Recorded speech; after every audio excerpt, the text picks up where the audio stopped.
The afternoon sun offered no warmth to the small township house.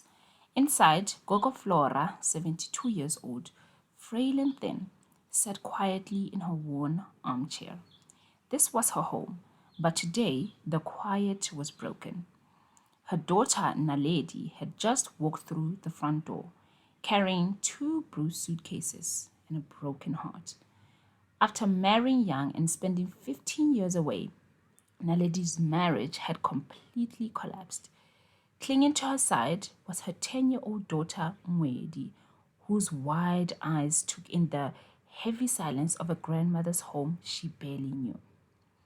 Naledi thought she had found the peace that she was searching for, but it was short lived. In a neat, modest rental a few streets away, Gogo Flora's oldest son Molemo was pacing the floor. The space was proper, but his thoughts were dripping with bitterness. He looked at his wife Mbali, who was sitting on the sofa. If Naledi stays there with that child for more than 2 months, she will never leave. Molemo hissed, keeping his voice low so that their sons, Tabang and Tabiso, wouldn't hear in the other room. This is my mother's house. I am the firstborn son, and if she gets comfortable, my inheritance is gone. We are moving back into my mother's house, Mbali, now. 2 months later, the tiny township house was suffocating. Molemo, Mbali, and the boys had packed their lives and squeezed into the space under the guise of helping family. It didn't take long for Mbali to begin a calculated campaign of psychological warfare against her sister in law. The hostility began subtly but unfolded in deliberate, venomous stages. The first incident occurred on a Tuesday morning. Mbali cooked a heavy breakfast for her sons, intentionally leaving the kitchen counters covered in sticky, spilled rooibos tea, sticky jam, and greasy pans. She stood back and watched the clock. The very moment Naledi walked into the kitchen to prepare Ngwedi's school lunch, Mbali began screaming, blocking the sink. You think because you lived in Joburg you are better than us? Mbali shouted, her voice echoing through the small house. You come back here and expect to be served? Clean up this mess. You are just a returned soldier, a beggar in this house. Naledi, confused, just obliged peacefully. The second incident happened only days later, escalations turning into direct sabotage. Mbali fried meat, purposely splashing oil all over the stove and counters, then left the dirty plates scattered across the table to crust over. When Mbali quietly walked in and began wiping down the counters without saying a word, Mbali grew furious that her bait wasn't causing a fight. Desperate for peace, Naledi pulled Molemo aside later that evening, her voice trembling as she pleaded with him to intervene. Molemo, please speak to your wife. I'm only trying to help around the house, but she turns everything into an argument. Naledi did not see the dark, satisfied look in her brother's eyes. He nodded falsely, promising to handle it. But the moment Naledi turned her back, he and Mbali shed a quiet, triumphant smile. The mastermind's plan was working. The psychological warfare soon turned into direct persecution, specifically targeting young Ngoedi. Mbali began hiding her son's school textbooks beneath the living room sofa cushions when no one was looking. Later that afternoon, she staged a frantic search, tearing through the house until she marched straight into Naledi and Ngwedi's bedroom door. Your daughter is a thief, Mbali yelled, pointing a finger at a terrified 10-year-old. Tabiso is missing his English and maths books, and I know Ngoedi took them out of his bag to sabotage him because she is jealous of my boys. She is a little criminal, just like her mother. No matter how much Ngoedi cried and protested her innocence, The lie was cemented. The accusations grew even more monstrous during a tense family lunch. Mbali exploded, pointing a trembling left hand directly at Naledi's face. She used her right hand to violently push a plate of pap and meat off the table, sending it shattering to the floor. "You are poisoning my children. You want them dead," Mbali shrieked. "You are practicing witchcraft in this house." Molemo stood by the door, his eyes burning with manufactured icy anger, directed at his sister to back his wife up. Little Ngoedi burst into tears, burying her face in her hands, while the boys, Tabang and Tabiso, looked on entirely confused and frightened.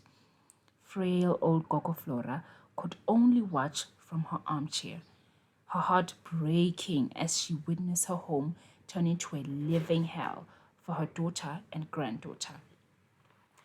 Naledi had nowhere else to go. She and Ngoedi became like ghosts, retreating into the shadows of their small bedroom, stepping out only when the house was empty to avoid running into anyone. Then, Gogo Flora's health completely failed. The frail old lady became bedridden, requiring constant, heavy care. When Naledi begged for assistance, Mbali turned her back with a cold sneer. "I did not marry into this family to change diapers of an old woman. She is not my mother." So Naledi cared for her mother faithfully and alone. She bathed Gogo Flora, fed her, and sang old hymns to her through the darkest hours of the night until Gogo Flora took her very last quiet breath. The betrayal hit before the soil on Gogo Flora's grave even had settled. Standing in the courtyard after the funeral, Molemo looked at his sister without a shred of grief. "I am the oldest, and I am the boy. This house belongs to me. Pack your bags and take your child. You leave today." With their 2 suitcases, Naledi and a weeping Ngoedi walked until they reached the home of Naledi's aunt, Morwesi. Morwesi, a hardened but deeply loving woman who worked at a local old age home, opened her doors immediately. She knew exactly how faithfully Naledi had cared for Gogo Flora. "Wipe your tears, Naledi," Morwesi said softly, holding her knees. "A woman who can faithfully care for a dying mother has the heart to care for the world. I am close to retirement, but I will stretch my time at the old age home until I'm 65. I will cover the household expenses. And you? You are going to save your salary and study." Through Moresi's high recommendation, Naledi secured a basic job at the care home. The facility's matron, Sister Ayanda, took an immediate liking to Naledi's profound, quiet resilience and encouraged her to study nursing. For 4 grueling years, Naledi worked by day and studied by the dim light of a desk lamp by night, while Ngoedi did her schoolwork right beside her. Amidst the trials, Naledi finished her studies. Within 2 years of qualifying, she was promoted to assistant to the matron. When Sister Ayanda finally retired, she personally handed the keys of authority to Naledi, officially naming her the new matron. That evening, the small dining room of Aunt Morosi's house was transformed with laughter and light. Morosi had baked a traditional milk tart, and a small roast chicken sat on the table.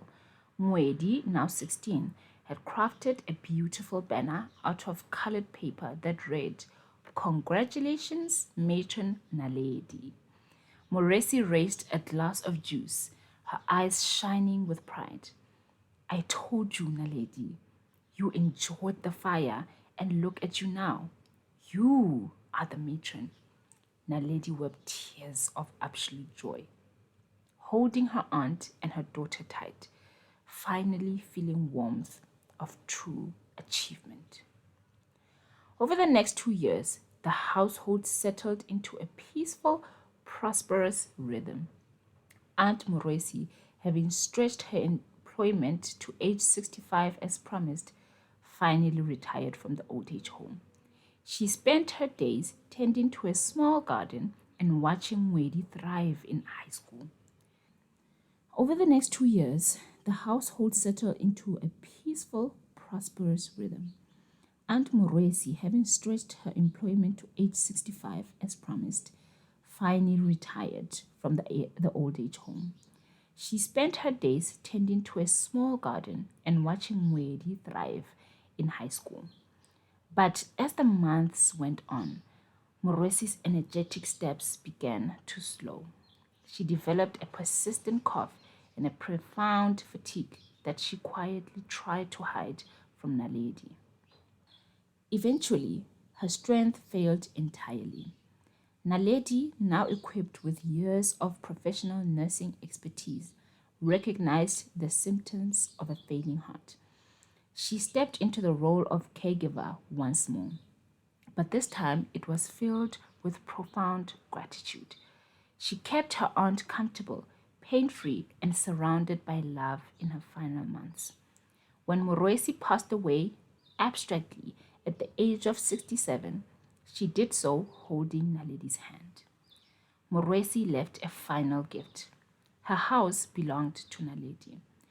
With her matron salary, Naledi renovated the property into a breathtaking, modern, warm home filled with light, a complete contrast to the house of thorns she had once been cast out of.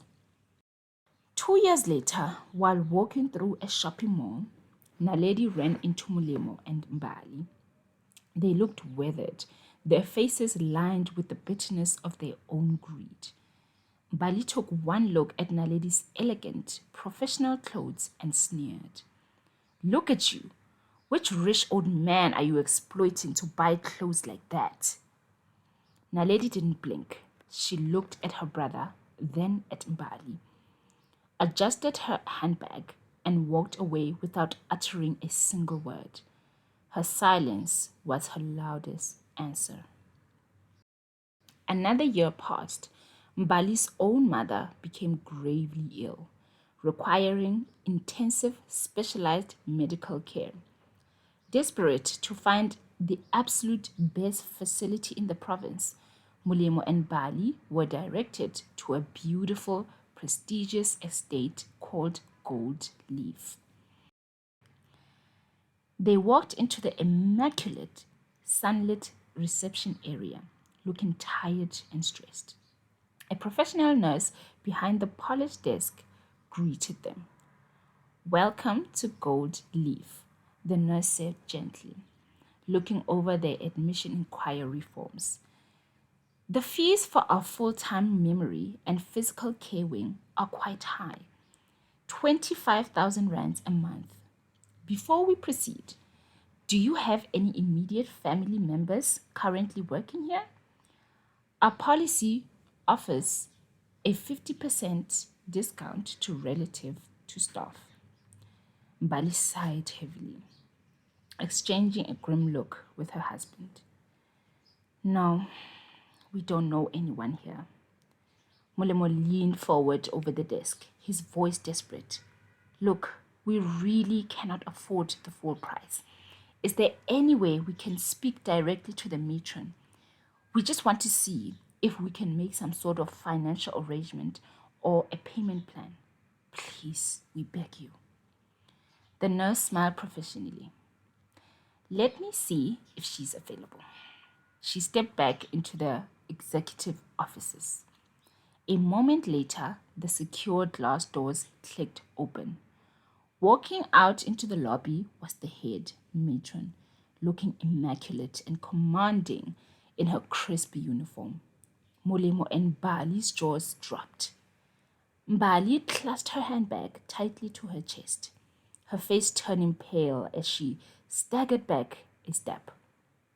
Molemo froze, his voice completely trapped in his throat. It was Naledi. The sister they had thrown out like trash was the absolute authority of the finest institution in the province. The silence in the lobby was suffocating. Molemo finally managed to swallow his pride, his voice cracking. My sister, Naledi, please, for the sake of Mbali's mother, we are desperate. Please help us. Let's forget things of the past. This is just strictly for Mbali's mother. Please have a heart. Naledi stopped, looking at them from across the wide desk. She looked past her trembling brother and locked eyes directly with Mbali, who looked thoroughly humbled, ashamed, and unable to hold her gaze. I am sorry, Molemo, Naledi said, her voice entirely calm, steady, and devoid of malice. But as your wife once told me, she is not my mother. Naledi turned her heel and walked back through the secured glass doors of her office. Behind her, the doors clicked shut, leaving Molemo and Mbali standing in the quiet lobby, completely broken by the weight of their own history, forced to walk away sorrowfully into the world they had created.